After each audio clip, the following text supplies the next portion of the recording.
ਅੱਜ ਪਿੰਡੂ ਆ ਗਿਆ ਵਾਲੀਬਾਲ ਖੇਡਣ।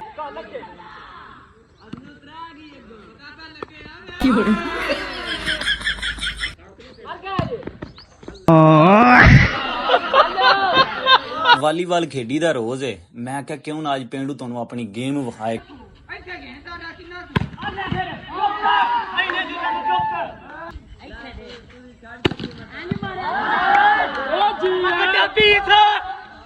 ਚੈਲੰਜ ਦੀ ਸਮੈਸ਼ ਹੀ ਤੇਰੀ ਚੈਲੰਜ 0-3 ਚੈਲੰਜ ਦੀ ਸਮੈਸ਼ ਹੀ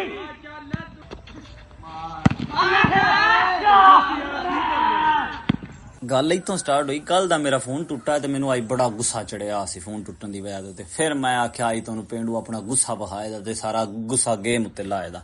ਲਗੋਟਾ ਕਰਕੇ ਤੇ ਪਿੰਡੂ ਸਾਹਿਬ ਅੱਪੜ ਗਏ ਗਰਾਊਂਡ ਦੇ ਵਿੱਚ। ਉੱਥੇ ਜਾ ਕੇ ਛੋੜਨ ਮੈਂ ਆਖਿਆ ਕੱਲ ਬਾਲ ਆਈ ਤੁਹਾਨੂੰ ਪਿੰਡੂ ਆਪਣੀ ਪਹਿਲੀ ਸਮੈਸ਼ ਚੈੱਕ ਕਰਾਇਆ।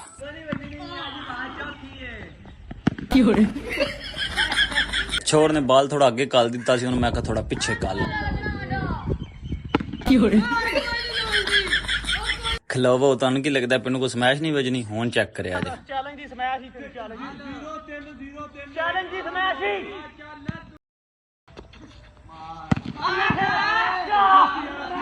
ਚੈੱਕ ਕੀਤੀ ਜੇ ਸਮੈਸ਼ ਸਵਾਦ ਨਹੀਂ ਆਇਆ ਤੇ ਫਿਰ ਦੱਸੋ। ਫਿਰ ਅੱਗੋਂ ਸਰਵਿਸ ਕਰਾਈ ਤੇ 3-4 ਬਾਲਾਂ ਇਕੱਠੀਆਂ ਮੰਜੀ ਗਈਆਂ।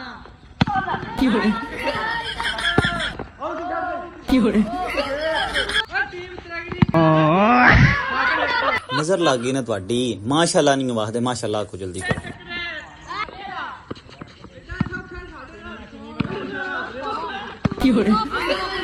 ਜ਼ਾਤੀ ਨਜ਼ਰ ਜਿਹੜੀ ਲੱਗਣੀ ਸੀ ਨਾ ਉਹ ਤੇ ਗਈ ਸੀ ਲੱਗ। ਫਿਰ ਸਾਈ ਮੋਈ ਇੱਕ ਬਾਲ ਨਹੀਂ ਸਿੱਧੀ ਵੱਜੀ ਪਿੰਡੂ ਤੇ।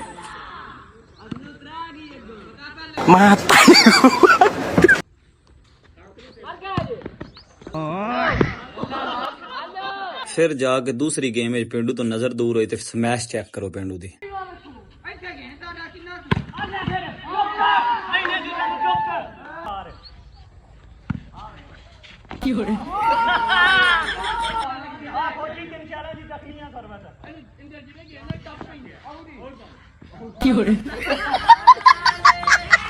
ਹਰਦਿਆਂ ਹਰਾਂਦਿਆਂ ਆਖਰਕਾਰ ਪਿੰਡੂ ਦੂਸਰੀ ਗੇਮ ਜਿੱਤ ਗਿਆ।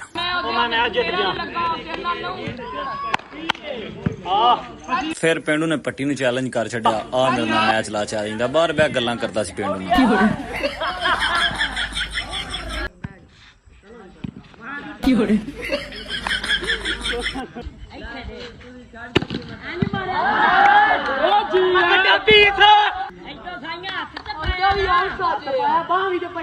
ਇੰਜ ਕਰਕੇ ਆਖਰਕਾਰ ਪਿੰਡੂ ਪੱਟੀ ਤੋਂ ਚਾ ਜਾਂਦਾ, ਮੈਚ ਗਿਆ ਜਿੱਤ।